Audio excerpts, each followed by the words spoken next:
Hello B.A Program English third year students. Today we will discuss a little bit about Dejection and Ode by Samuel Taylor Coleridge. To begin with, let's start with an introduction of Samuel Taylor Coleridge.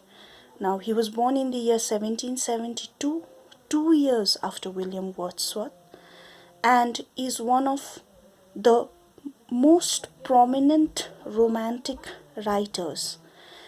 He, along with William Wordsworth and Sir Walter Scott, are known as the older romantics, whereas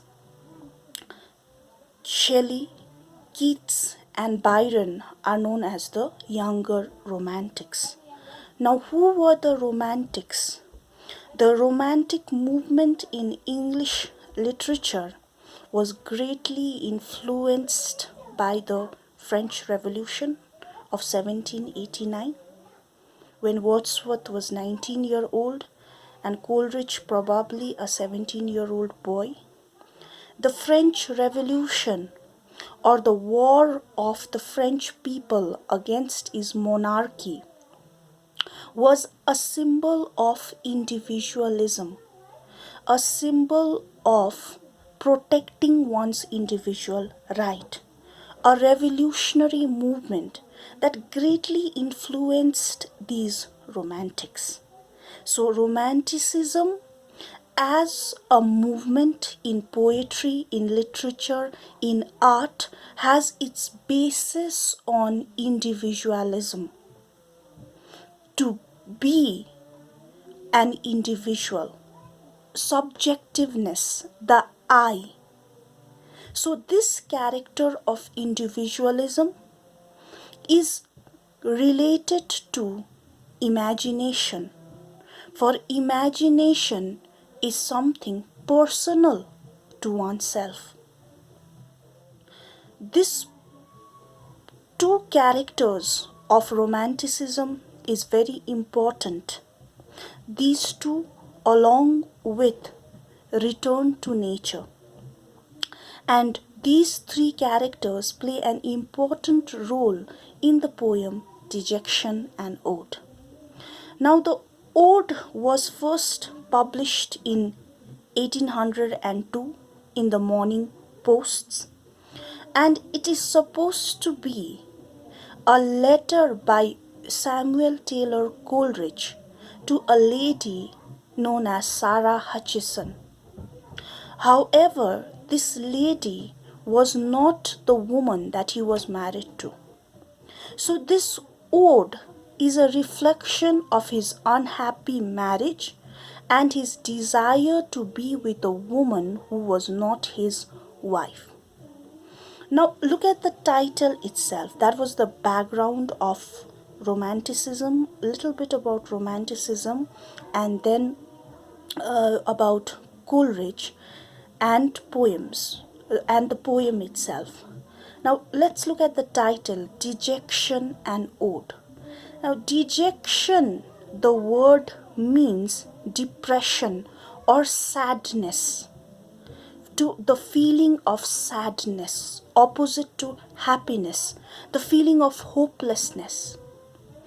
Now, let's look at the word ode. Ode simply is an address.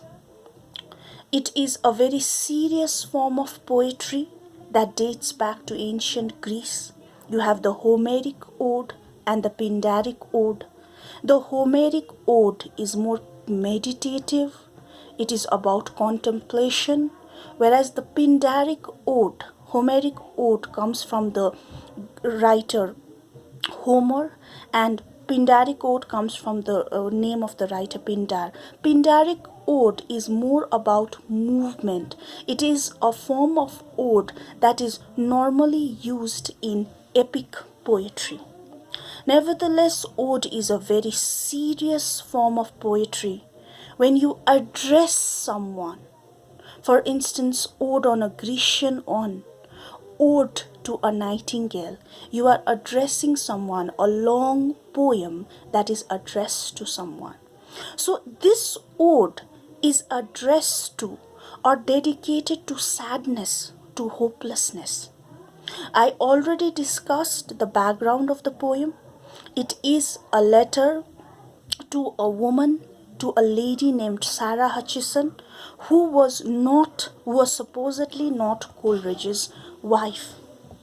Now, what does the poem talk about? If you look at the summary of the poem, as already mentioned in the title, speaks about rejection, speaks about distress, depression, and sadness.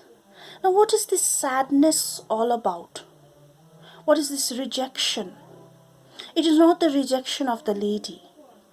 This sadness comes from the poet's realization of him losing his creativity.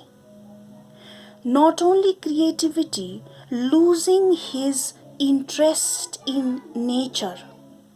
Nature no longer is giving him solace. The beauty of nature is not giving him any joy. And that is actually affecting his creativity. He is not being able to write poetry as he used to long time back.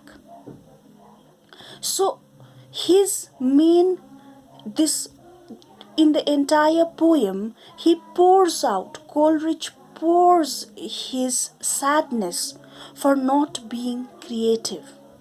And somehow he feels that in order to be creative, a person should have joy in life, a person should be joyful. And the poem ends with the poet requesting or asking eternal joy for the lady.